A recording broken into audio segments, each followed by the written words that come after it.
Mais um programa Nossa Gente começando aqui na Fonte TV para você, nesse novo estilo de Nossa Gente, né? Antigamente eu fazia entrevista, antigamente a gente fazia até um programa mais popular e agora nós estamos fazendo um programa mais de reportagem e também de espiritualidade. Estando os dois aqui na Fonte TV e eu espero que você esteja gostando.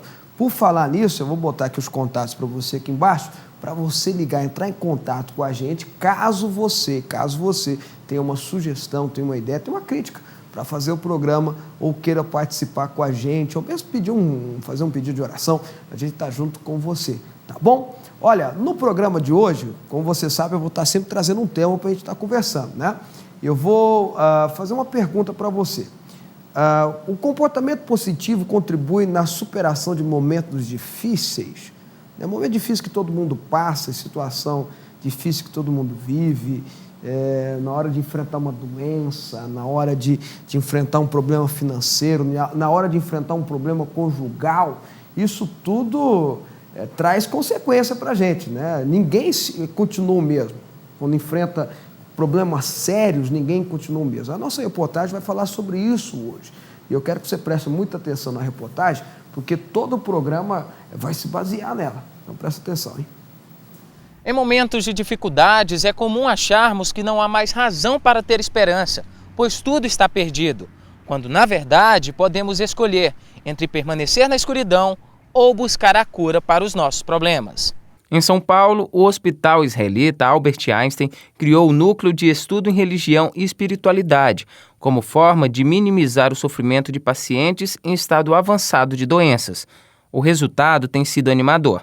Mas no nosso dia a dia, somos capazes de compreender a importância da autoestima, da confiança, da fé? Eu, na minha opinião, sim. Porque se você não tiver fé, não tiver confiança que vai sarar, o remédio nem faz efeito. A fé eu acho que leva qualquer pessoa a qualquer lugar. Então não tem dúvida que isso melhora muito.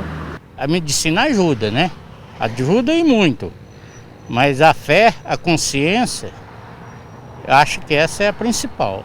Integrante do Corpo de Psicologia do Hospital de Urgências de Goiânia, Rosângela explica que a unidade incentiva o trabalho de grupos religiosos com pacientes, além de contar com espaço para a manifestação da crença. Então a fé aliada à confiança, a gente consegue devolver a essa pessoa a estima, né? Então aumenta a estima dessa pessoa, ela se sente que ela é capaz, né? Que ela, apesar de tudo que ela está enfrentando na vida hospitalar, ela pode conseguir dar um novo sentido para a vida. Ou seja, aprender com o sofrimento e dar um novo significado, né? a esse momento dela de hospitalização. Muitas vezes a família chega para a gente e às vezes não tem nem o que falar. E a família fala, vou pegar com Deus. No final a gente incentiva sim, né? Então tem que ter Deus em primeiro lugar na nossa vida, né? Deus é muito relativo também, se a gente for comparar Deus, né? Eu tenho uma visão de Deus, você pode ter outra, mas Deus é um só, né? Para José Carlos, que tem mais de 30 anos de experiência em cancerologia, tão importante quanto seguir à risca as recomendações médicas é o paciente desenvolver hábitos saudáveis e acreditar que é possível ter melhora e até mesmo cura em seu quadro clínico. Uma coisa que eu viso muito para a sociedade é o seguinte, por exemplo, é ter uma qualidade de vida boa, por exemplo, alimentação saudável, evitar o tabagismo, evitar o etilismo, ter uma vida sexual mais tendendo a ter uma vida sexual correta, né? Evitar esse HPV, todas essas situações. Jovem e bonita, Renata Gontijo demonstrou maturidade e sabedoria quando colocada frente a frente com o diagnóstico de câncer, quimioterapia, radioterapia, cirurgia nas mamas. Aos 28 anos, ela acreditou que poderia vencer a batalha. A esperança sempre é o nosso forte, porque a gente nunca acredita que vai morrer. É uma coisa assim, parece que a gente está tão distante da morte que aquilo fica quase que impossível você aceitar aquilo. Então, foi uma forma de ter esperança, eu não acreditar que morreria. E até mesmo pelos conselhos dos médicos sobre os novos tratamentos. Renata seguiu as orientações médicas, mudou hábitos e buscou forças na fé. O curso de Direito que ela teve que trancar foi retomado e concluído. Agora, o que ela mais quer é viver outros sonhos. Eu participava da igreja, aquilo me dava um apoio psicológico bem legal, eu fazia psicóloga, Tínhamos sessões 2 vezes por semana, e uma das coisas que eu gostava também, além das caminhadas no parque, era a yoga que eu fazia 2 vezes por semana também.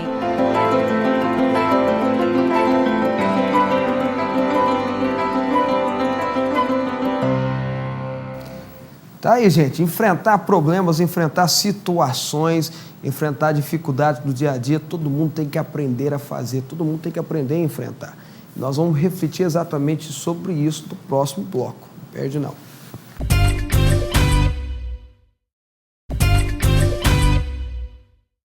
Bom, de volta com nossa gente, e agora é o momento da gente estudar um pouquinho a palavra de Deus, mas baseado naquele assunto que a gente estava falando, de enfrentar as nossas dificuldades do dia a dia, né? Enfrentar as dificuldades que sempre aparecem na vida e às vezes confrontar situações que vão nos marcar, que nos ferem a alma. E tem demais, não é pouco não, viu? E olha, eu vou fazer uma reflexão com você nesse sentido. Nós vamos falar sobre atitudes que nós devemos ter para obter, por exemplo, a cura. Vamos na reflexão. História conhecida de um chefe do exército, um general poderoso, de um exército poderoso, que foi o exército da Síria naquele tempo, Naamã. Vamos ler com a gente, ler comigo rapidamente, verso 1 de 2 Reis, capítulo 5 em diante. E Naamã, chefe do exército do rei da Síria, era um grande homem diante do seu senhor e de muito respeito, porque por ele o Senhor dera livramento aos sírios. Era este varão homem valoroso, porém leproso. E saíram tropas da Síria e da terra de Israel e levaram presa uma menina que ficou a serviço da mulher de Naamã. Verso 3. E disse essa menina à sua senhora: tomara que meu senhor estivesse diante do profeta que está em Samaria, Eliseu, e ele restauraria da sua lepra. Então entrou Naamã e notificou ao seu senhor, dizendo: assim falou a menina que é da terra de Israel. Vou parar por aqui para a gente entender. Aí a Bíblia conta que Naamã pediu para o rei enviou uma carta ao rei de Israel, dizendo: olha, o poderoso Naamã está indo aí para que o profeta Eliseu o cure. Verso 6. E levou a carta ao rei de Israel, dizendo: logo em chegando a ti essa carta, saibas que eu te enviei Naamã, meu servo, para que o restaure da sua lepra. E sucedeu que, lendo o rei de Israel a carta, rasgou as suas vestes e disse: sou eu Deus para matar, para vivificar, para que este envie a mim, para que eu restaure um homem de sua lepra? Pelo que deveras notai, peço-vos e vede que busca ocasião contra mim. Verso 8. Sucedeu, porém, que ouvindo Eliseu, homem de Deus, que o rei de Israel rasgara as suas vestes, mandou dizer ao rei: por que rasgaste a tua veste? Deixa-o vir a mim e saberás que há profeta em Israel. Veio, pois, Naamã com seus cavalos e com seu carro e parou à porta da casa de Eliseu. Para por aqui um pouquinho, irmãos. Olha que situação que a Bíblia se encontra, que nos mostra, que nos relata nessa história. Naamã, que o próprio nome já significa homem valente, homem guerreiro, homem destemido, um poderoso general, comandante de todas as tropas do rei sírio, da Síria. A Bíblia começa o verso 1 dizendo tudo que era glorioso na vida dele, porque ele era um baita de um soldado, que Deus deu livramento aos sírios através da sua ação. Aí a Bíblia termina com uma expressão no verso 1, porém leproso. Tudo isso, o camarada era bom de guerra, era homem valente, homem famoso, homem poderoso, rico, porém leproso. Tinha um problema de saúde sério. Hoje a lepra é uma doença totalmente tratável, não há remédio que não transmite. Hoje é uma certa segurança, dá para a pessoa viver com a hanseníase de uma forma até normal, se ela fazer o tratamento direitinho. Mas naquela época, meu irmão, lepra era a pior doença que existia. E esse homem era leproso. Olha só, esse homem sofria muito. Aí eu quero que você perceba mais dois personagens dessa passagem. A menina que foi levada como escrava e trabalhava na casa de Naamã, que induziu Naamã através da sua mulher, a procurar Eliseu. Prestem muita atenção no que eu estou falando.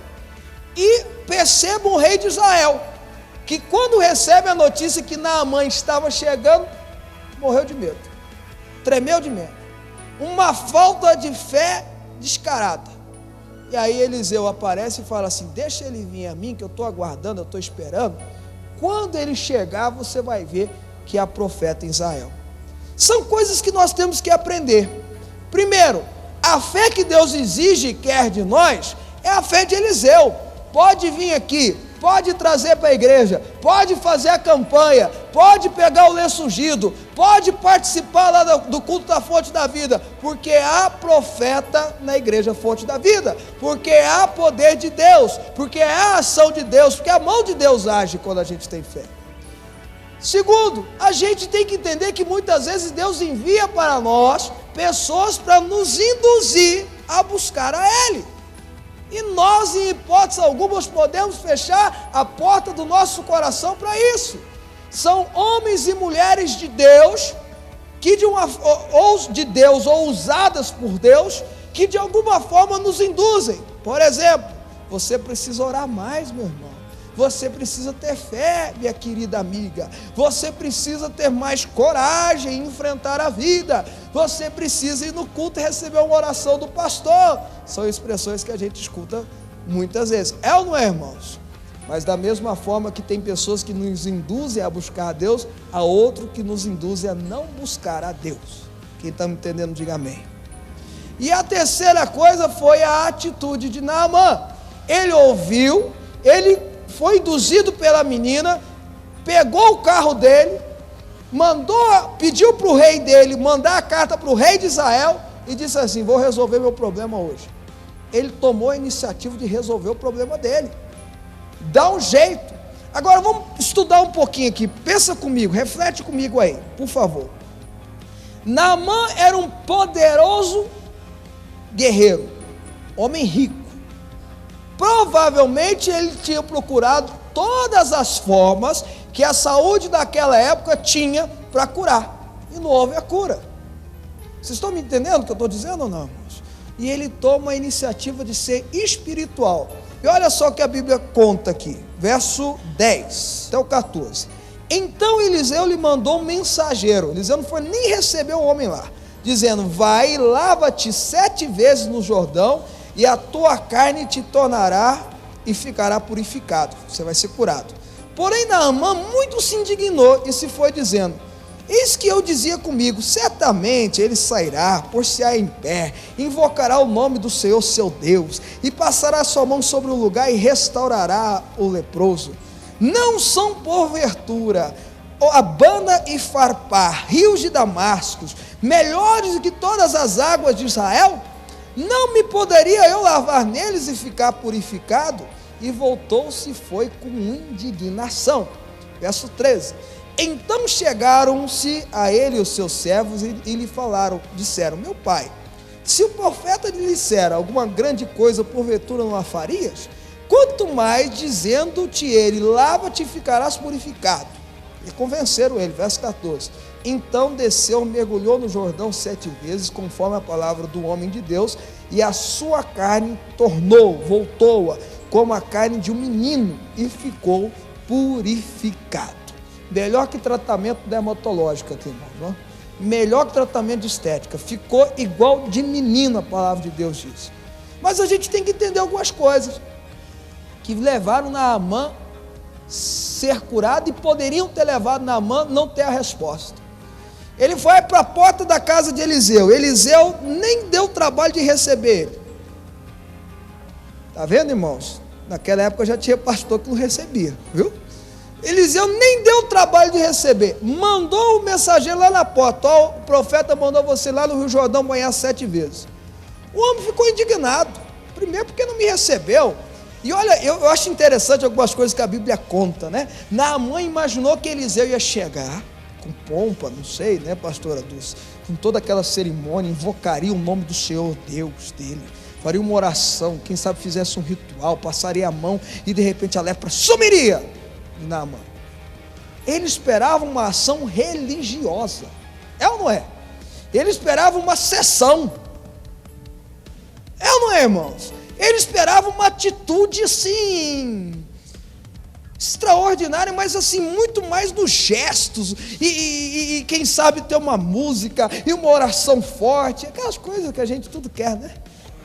Às vezes o pastor, quantas vezes uma pessoa vem contar o testemunho aqui, né, Bispo Diogo, que procura o apóstolo para orar, o apóstolo ora, seja curado em nome de Jesus, e vai embora, e ele fica, meu Deus, como é que o apóstolo orou por mim?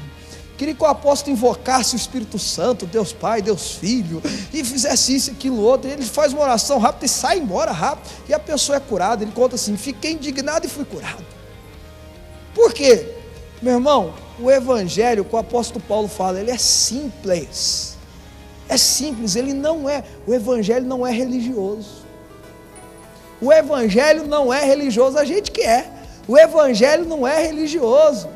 A ação de Deus não é religiosa, a ação de Deus acontece com a fé, ela não acontece com rituais religiosos, ela acontece com a fé, é simples,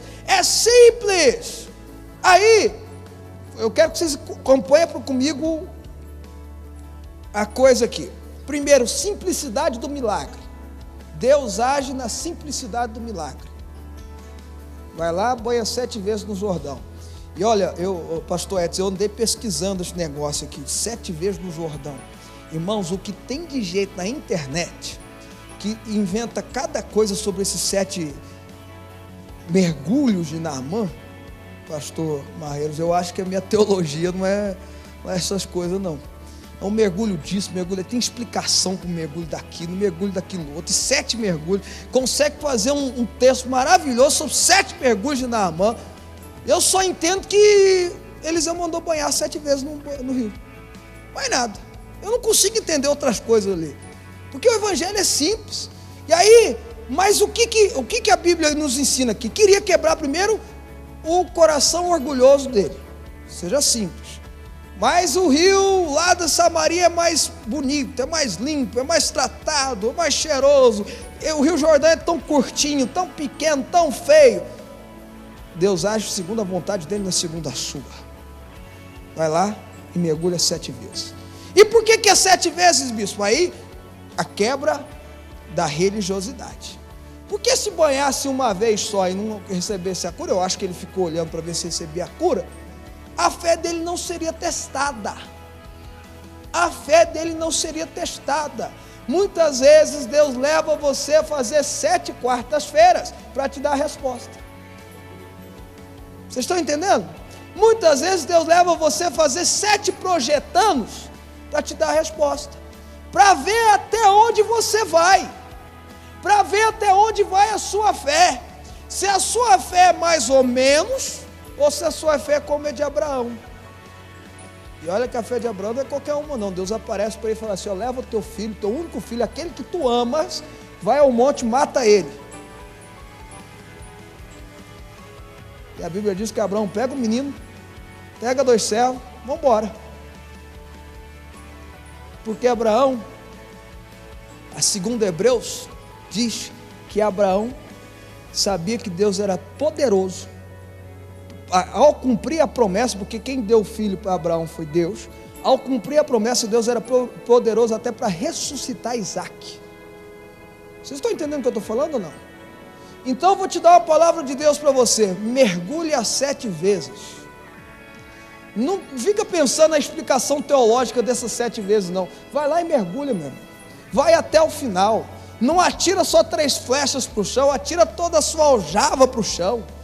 Coloca a sua fé em ação de verdade, vai até o fim. Se a cura não aconteceu até hoje, você vai jejuar, você vai orar, você vai guerrear até a cura acontecer na tua vida.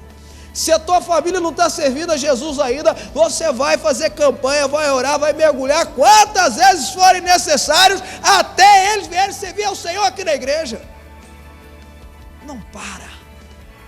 Nunca pare de lutar, igual a música da Ludmilla Ferro. Nunca pare de mergulhar. A outra coisa que eu quero que a gente entenda aqui: aprender a ouvir as pessoas.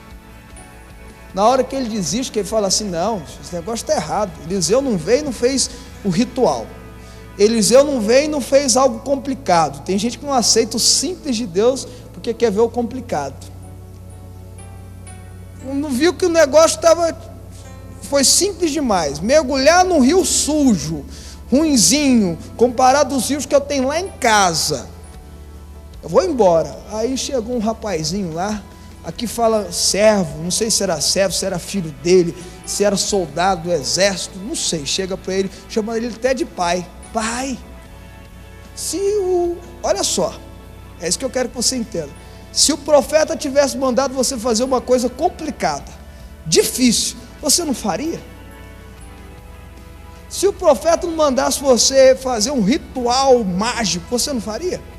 Agora ele manda você ir lá no rio mergulhar, qual que é o problema? E ele vai e mergulha 7 vezes. E a Bíblia diz que a pele dele se torna como de um menino, como de uma criança, porque ele foi até o final na sua fé. Vocês estão entendendo, irmãos? Amém ou não? E aí olha só, verso 14. Então desceu e mergulhou no Jordão 7 vezes, conforme a palavra do homem de Deus, e a sua carne tornou como a carne de um menino, e ficou purificado. Então, verso 15, voltou ao homem de Deus, ele e a toda a sua comitiva, e veio e pôs diante dele e disse: eis que tenho conhecido que em toda a terra não há Deus, senão em Israel. No final das contas, depois de ter ido até o final na sua fé, depois de ter aceitado a simplicidade que é do Evangelho, de pegar a interpretação bíblica, de pegar um lenço, da mesma forma que fazia na época da igreja primitiva, e levar o lenço para colocar sobre um enfermo, sobre uma pessoa que estava passando mal. Está na Bíblia, irmão, ninguém está inventando moda não.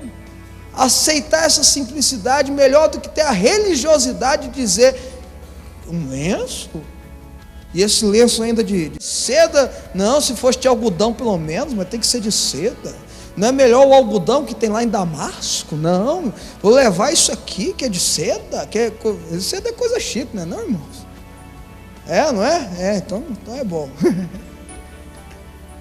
Aceitar a simplicidade que há numa ministração de fé, numa oração, e ir até o fim na sua guerra espiritual.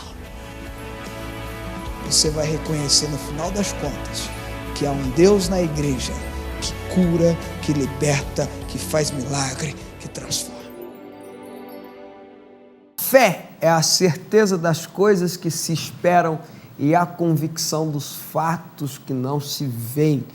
E quem de Deus se aproxima precisa ter certeza e convicção que Ele existe